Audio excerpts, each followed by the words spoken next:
Hello बच्चा party, आज हम लोग सीखेंगे इलेक्ट्रॉनिक कॉन्फ़िगरेशन 1 मिनट में। सबसे पहले इलेक्ट्रॉनिक कॉन्फ़िगरेशन की बात करें तो आपको ये याद रखना है कि 1s में पहले इलेक्ट्रॉन फिल होगा, फिर 2s में, फिर 2p में, फिर 3s, 3p, 4s, 3d, 4p, 5। जिस तरह से ये पैटर्न बना हुआ है आपको ध्यान में रखना है। इस तरह से इलेक्ट्रॉन की फिलिंग करेंगे। और एक चीज़ और जो ध्यान रखनी है कि s सब सेल में मैक्सिमम 2 इलेक्ट्रॉन जाएंगे, p सब सेल में मैक्सिमम 6 इलेक्ट्रॉन, d में मैक्सिमम 10 और f में 14 इलेक्ट्रॉन तक हम लोग फिल कर सकते हैं। आइए कुछ एग्जांपल है। हाइड्रोजन है तो इसके पास 1 इलेक्ट्रॉन है तो हम लोग 1s1 कर लेंगे। हीलियम है 2 है तो 1s2 कर लेंगे। 1s फिल हो गया तो 2s पे आना है। लिथियम है तो 1s2 2s1 कर लेंगे। बेरिलियम है 1s2 2s2 कर लेंगे, 4 हो गया।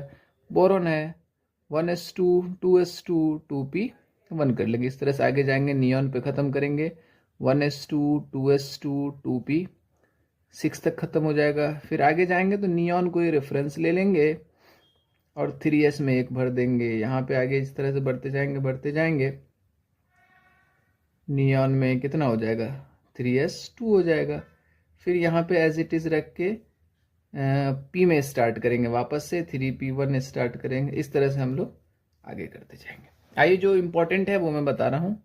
क्रोमियम की अगर बात करें तो इसको हम लोग लिख सकते हैं आर्गन 4s2। अगर सही से देखेंगे तो 3d4 रहेगा, लेकिन इसको ऐसा नहीं लिखा जाता है। इसमें 1 इलेक्ट्रॉन जंप करके यहाँ आ जाता है और इसको कुछ हम लोग इस तरह से लिखते हैं argon 4s1 3d5। Half field configuration ज़्यादा स्टेबल होता है इसलिए ऐसा कर रहे हैं।